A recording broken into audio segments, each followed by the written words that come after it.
menang. Enggak, maksudnya ketemunya di Oh, Miramar. Oh, ketemunya di Miramar. Ya Miramar juga DU yang menang. Oh. Kemarin ya? di Wrangle terakhir ketemu nggak mereka? Kan gue cabut duluan tuh. Irengel, aduh, gua short memory lagi. Aduh. Harusnya ya. sih nggak berubah, harusnya sih mereka nggak berubah. Di X tuh masih tetap ngotot terus sama DU. Bener. Ya mungkin ini karena bukan di tahap saya kali ya. Karena ini di tahap Snapdragon Conquest. Karena gue yakin kalau kalau dua tim ini ada di saya, gue yakin banget 100% pasti akan ada yang ngalah. Kalau ini di babak saya dan grand final. Kalau di karena kan ini league-nya masih mungkin akan kualifikasi. terjadi gitu. Ini masih kualifikasi kan, makanya Oh, mereka bener, masih bener. kayak ya udahlah ya, nothing tulus juga. Uji nyali ya. Yang penting lolos ke babak berikutnya. Toh Betul. poinnya di reset. Betul, gue setuju. Mungkin ini kalau di babak final akan ada satu tim yang mengalah dari arah Pochinkinya. Kan ini menurut gue wasting time pertama, terus losing time juga pasti bakal keganggu. Tapi sudah mulai ada baku tembak yang terjadi kali ini di mana Uni. Bawahnya sudah mulai ramai, terjebak seorang diri keluar vaulting. Tapi ternyata diamankan oleh seorang Dark. Xavier mendapatkan satu pemain dari DU. Tidak ada backup position yang terlalu cepat.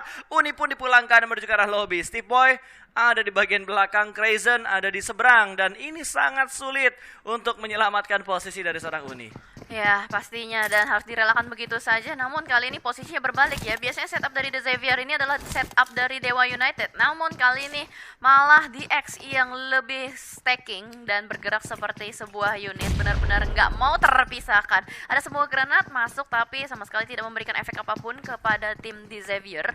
Dan Dewa United yang terpisah begitu jauh kali ini sudah mulai mendekat kembali. Ada Crazen dan juga Steve Boy yang mulai melakukan setup di belakang sebuah broken wall. Granat yang belum cukup untuk bisa menumbangkan Lamborghini. Betul, tapi damage-nya bener-bener dalam untuk menuju ke health bar dari Lamborghini tadi.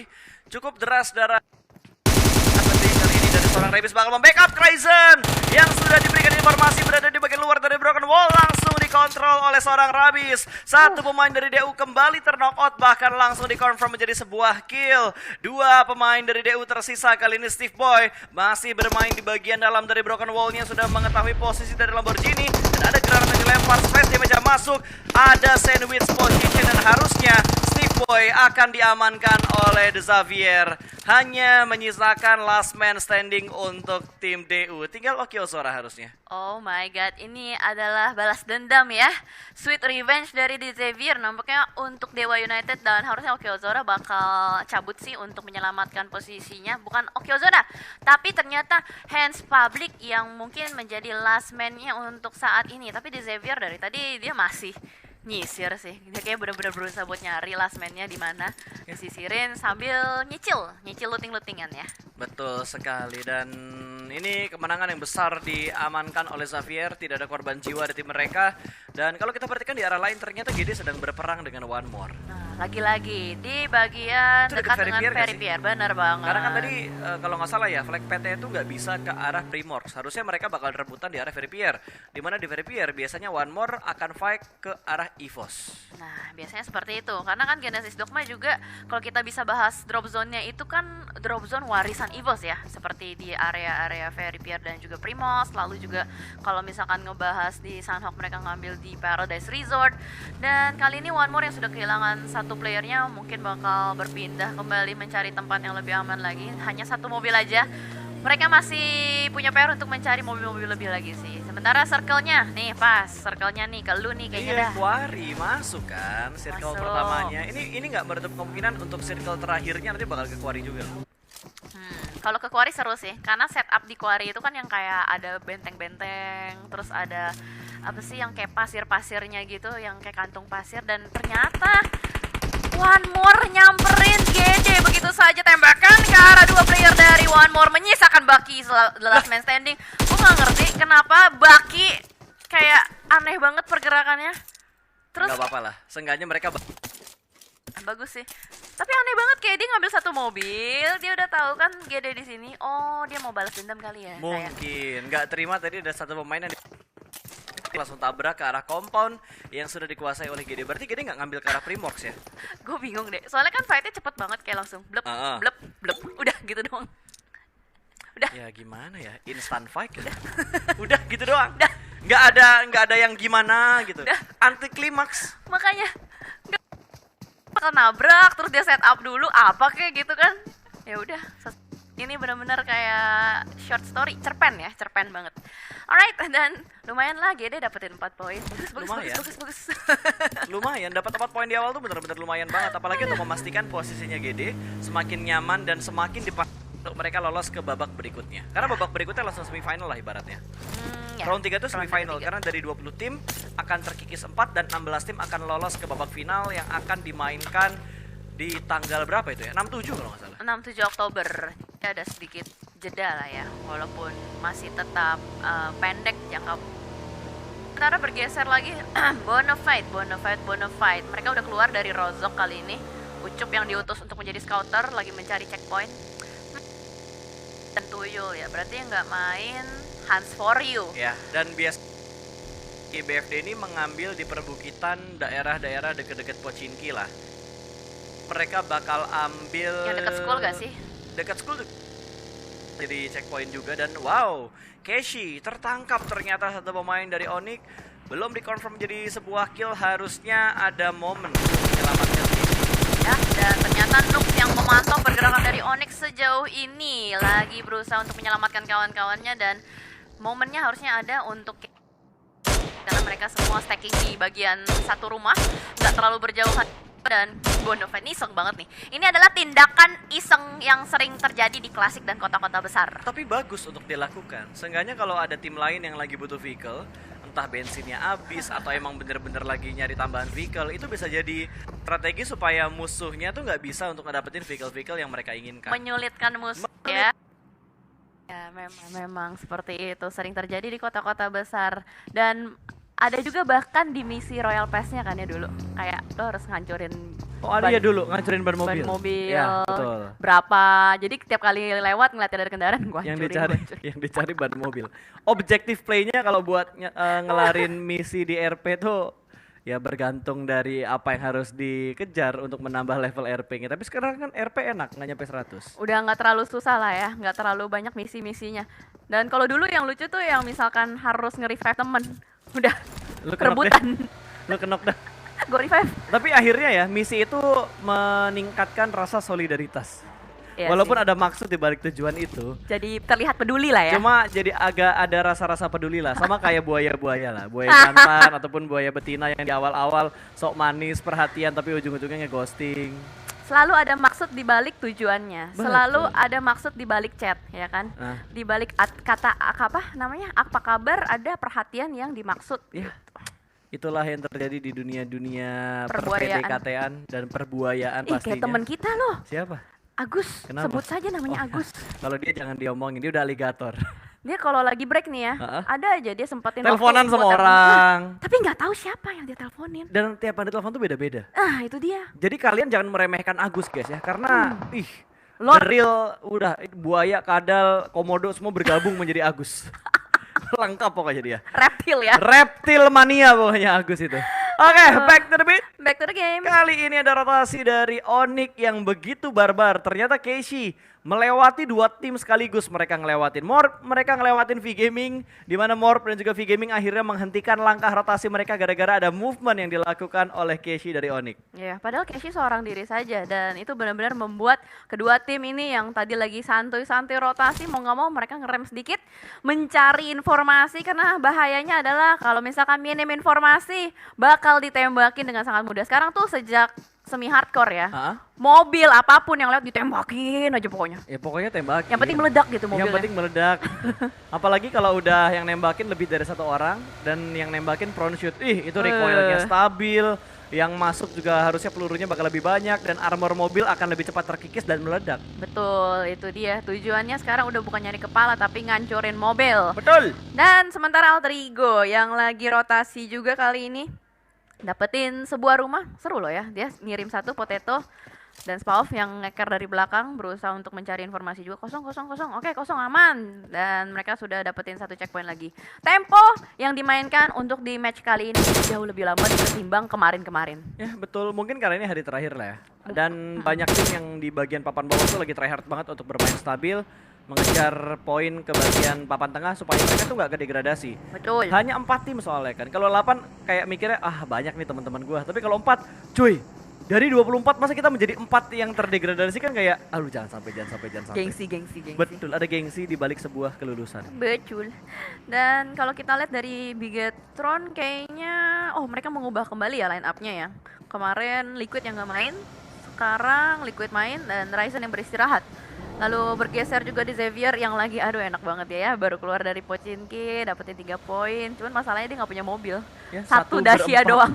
Ini cacing-cacing naga-naga lah kalau Wolfie yang bilang. Kalau ngomongin BTR yang lu bilang tadi, itu strategi yang biasanya dianalisa oleh Agus. Dimana kalau BTR menurunkan Zuxi, Luxi, Ryzen dan juga Yuhai, itu menandakan bahwa mereka lagi pengen ngejar poin mereka, ingin memperbanyak poin kill mereka.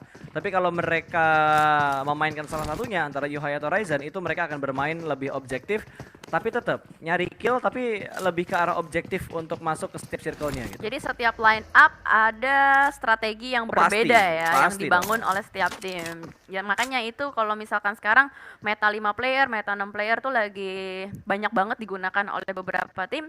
Selain strateginya beda-beda, mereka juga mengantisipasi supaya playernya nggak terlalu burn out gitu ya. Nah itu yang menjadi hal penting. Yang jadi hal penting lainnya adalah buat teman-teman yang lagi nonton, jangan lupa di like. Kemarin kita tembus di 10.000 like saat live. Sekarang kita juga minimal harus dapetin 10.000 like. Ini menandakan dan membuktikan komunitas PUBG Mobile masih positif. Jangan terbawa oknum-oknum dan juga provokator yang ngajak dan juga berkata-kata toksik berbau-bau rasis. Pokoknya komunitas dari zaman PMCO pasti kompak, pasti mensupport setiap acara PUBG Mobile yang ada. Jangan gampang kesetir ya yang pasti. Dan gue minta juga buat teman-teman semua untuk ramaikan kembali kolom komentarnya dengan hashtag-hashtag yang positif. Indopride, Gaspol, dan juga hashtag tim favorit kalian. Karena kita lagi berusaha untuk melihat siapakah yang akan lolos, tapi ternyata Spaov yang harus tertangkap terlebih dahulu. Ini adalah skema yang kita tidak mau lihat untuk di early seperti ini karena Alter Ego dan Bigetron yang harus ketemu di awal-awal. Betul sekali. Dari Alter Ego sudah berhasil ditumbangkan satu pemainnya, dipulangkan ke arah lobby, sementara Bigetron kali ini masih dengan setupnya untuk mendapatkan korban berikutnya dari tim Alter Ego. Granat dilemparkan, belum ada yang connect dari arah Potato ke arah pemain-pemain dari Bigetron. Bahkan lemparan dari Liquid pun masih belum bisa mendapatkan sebuah knockout ke arah Alter Ego. Yes, masih agak sedikit panjang fight-nya. Iya, Liquid. Tadi gue denger lu ngomong Ryzen Yuhai main, Zuxi Luxinya nggak main. Enggak, gue bilang sorry. Liquid nggak main. Liquid nggak main kemarin. Oh Liquid main iya, hari berarti ini. gue yang salah nangkep. Tapi analisanya bener yang tadi gue bilang. Gak apa-apa, aman ya. Nggak apa-apa. Harus saling mengisi. Ini gue aja yang sadar atau lo juga sadar, Jel? Apa tuh? Live statusnya lebih minimalis dibandingkan hari-hari sebelumnya. Oh, enggak, ini gue baru sadar karena lu ngomong. Iya kan? Ini lebih minimalis lebih enak kan? gini sih. Iya, lebih enak kayak gini, lebih minimalis. Jadi bener-bener kayak ngabisin frame dari minimap sejajar. Presisi. Ini kalau orang-orang OCD seneng liat gini. Pas, lurus. Kalau kemarin tuh ngeselin gitu ya. Oke. Kita lihat kali ini hal yang ngeselin sih di mata gua ngelihat dua tim Indonesia bertemu di awal-awal, tapi tiba-tiba granat dari Potato berhasil mendapatkan satu pemain. Yuhai-nya tumbang. Potato akan melemparkan granat berikutnya namun masih belum bisa mendapatkan knockout ke arah Bigetron. 3 granat sudah mulai dilemparkan. Kali ini bahkan Liquid ikutan tumbang dan Yuhai dipulangkan menuju ke arah lobby. Kondisi berbalik, yang tadinya Alter Ego tidak unggul, kali ini mereka yang diunggulkan dari posisi ini. Bigetron hanya menyisakan 2 player mereka, Tachibana karena Liquid dan juga Yuhai sudah dipulangkan ke arah lobby. Tapi pinter banget sih, ini player-player dari Alter Ego, mereka nggak langsung bertubi-tubi ngelemparin granat. Dia kayak ngasih space dulu buat Bigetron Red Alien supaya ngerasa, oh kayaknya nih Alter Ego udah cabut nih. Makanya mereka tadi agak sedikit melonggarkan defensif mereka dan membuat Potato punya celah untuk melemparkan granat demi granat. Bahkan satu player dari Alter Ego yang sudah ngeflank ke arah kiri Super Una dan kali ini kembali kelihatan dengan sangat jelas Zuxi sudah mulai bangkit melembaki Super Una dan ternyata Potato bakal langsung aware kali ini juga ke arah Zuxi. Namun dari sisi lain juga ada tembakan menuju ke arah mereka. Betul, dan ada granat yang sudah mulai dimasak akan dilemparkan ke pohon belakang sana karena Potato sudah ketahuan sama Zuxi tapi di cancel begitu saja. Potato bakal ngeflank ke arah sebelah kanan dan Zuxi harusnya tahu pergerakan yang dilakukan oleh seorang Potato karena dia angle-nya langsung aware dengan pergerakan yang dilakukan oleh seorang Potato. Belum tahu posisi dari seorang Renalre, tapi granat dari Zuxi begitu on point mendapatkan satu pemain lagi dari Alter Ego.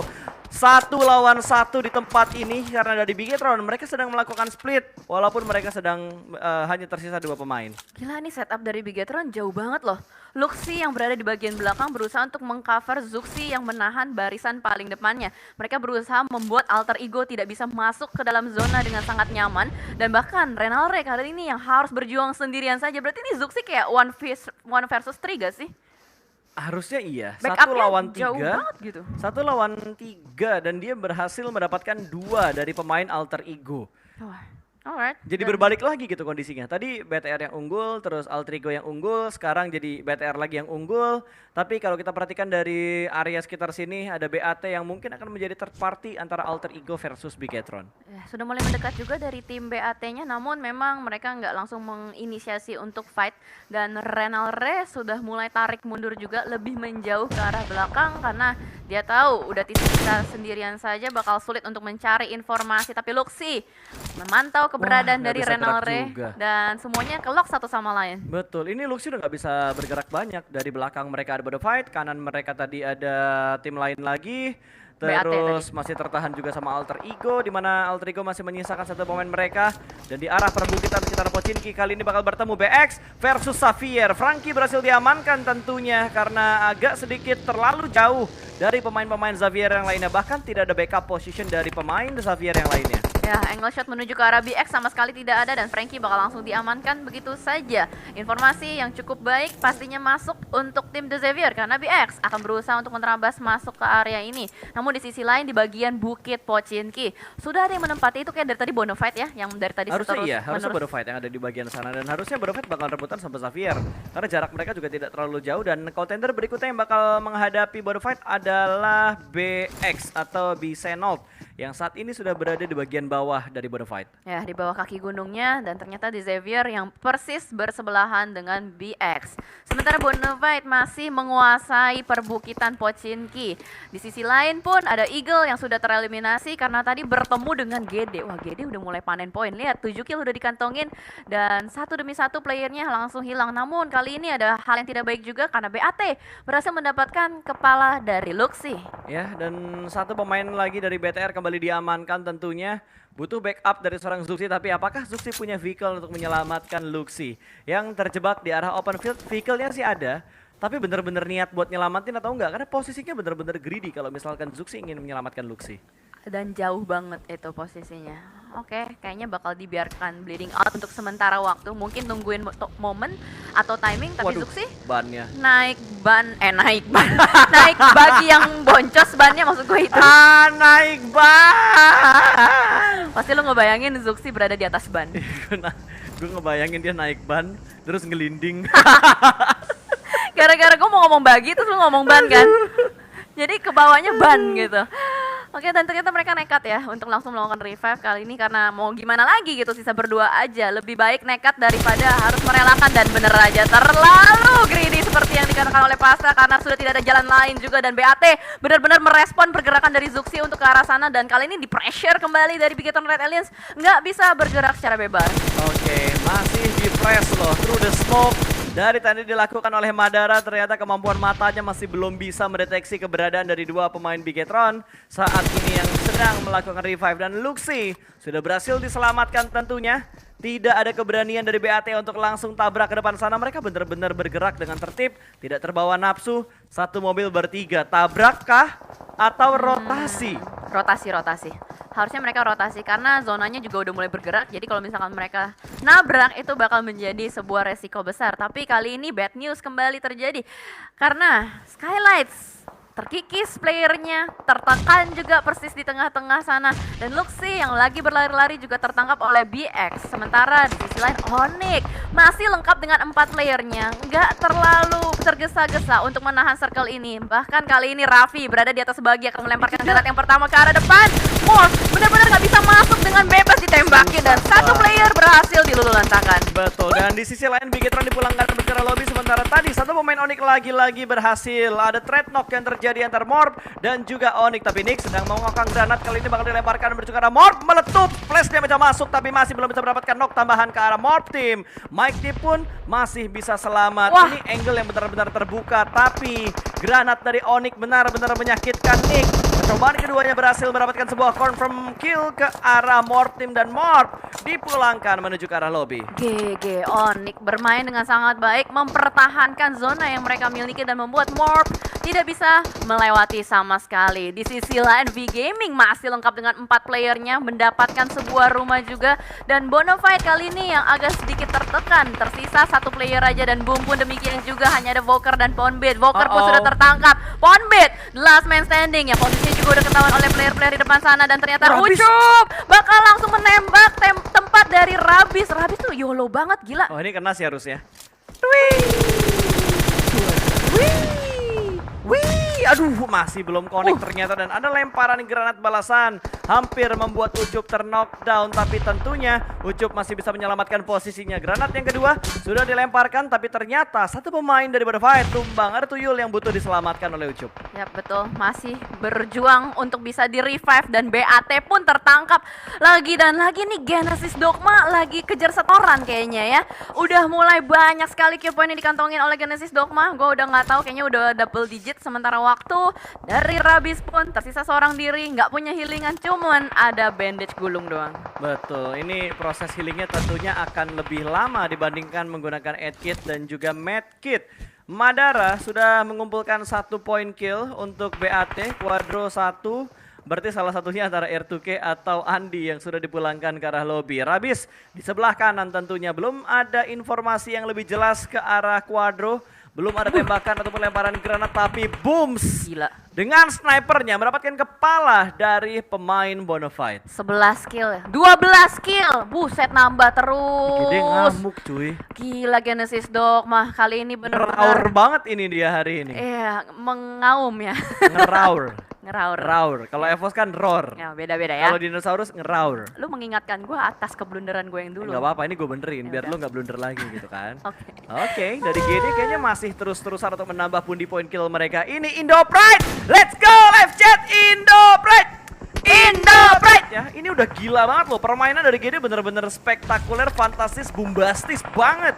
13 point kill mereka kumpulkan, bahkan masih terus bertambah kali ini. Dan Onyx masih bertahan juga. Kalau kita perhatikan dari live statusnya masih ada Bonafide, Onyx, dan juga GD. 3 tim Indonesia tersisa harus menghadapi 2 tim dari Vietnam. Ada V Gaming dan juga ada Bisenol. Ya, Bisenol juga tersisa 1 orang lagi aja yang masih agak cukup lengkap. Ini V Gaming ya, walaupun hanya kehilangan 1, namun mereka masih punya PR untuk bisa masuk ke dalam. Bahkan player dari GD pun yang tertangkap di belakang sana harusnya masih bisa di revive. Onyx pun demikian, lagi ada usaha untuk bisa masuk ke dalam, dan ternyata trading pun terjadi kali ini.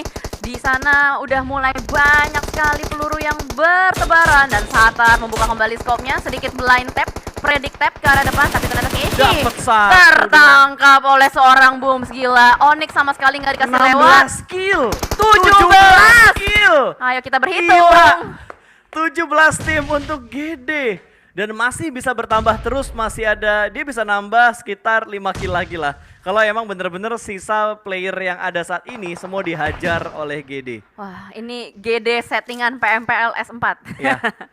Lagi bener-bener kejar setoran banget, dan kali ini mereka berusaha untuk membuktikan kapabilitasnya, yang dimana dari Snitchil pun sedang berusaha untuk lebih mendekat lagi ke arah depan, karena ada Bisenol di belakang sana. The last man standingnya tidak aware. Snitchil terlalu terbuka, terlalu tergesa-gesa, tapi backup yang sangat baik berhasil untuk menangkap seorang player, dan ternyata V Gaming pun ketahuan. Sedikit tapping-tapping lagi dilakukan, dan Branky nggak bisa kemana-mana, tertekan oleh granat dari GD. Betul, granat dari GD benar-benar menyakitkan sekali, walaupun ada satu pemain mereka yang sedang terknock out, tapi tiba-tiba 3 pemain GD, itu kok merah GD? Tapi kalau dilihat dari ininya, oh left statusnya ngebug. Masa tiba-tiba merah kenok, padahal aslinya yang kenok cuma 1. Oh, mungkin yang Kebalik, kebolat, nah, kebolat. itu. Yang biru berarti yang kenok, yang 3 yang hidup. Oh iya tuh, codingnya kebalik ya. Iya betul, codingnya kebalik. Codingnya kebalik ternyata. 2 tim yang tersisa kali ini 19 kill Wey! untuk GD Kids. Kalau ini semuanya dibersihin, berarti mereka mendapatkan 22 kill. Oke, let's go Indo Pride! Indonesia! Indonesia! Indonesia! Dung. Winner untuk GD Kids di match yang pertama dengan 22 kill. 29. Woo! 22 2-2. Dua-dua. Gile.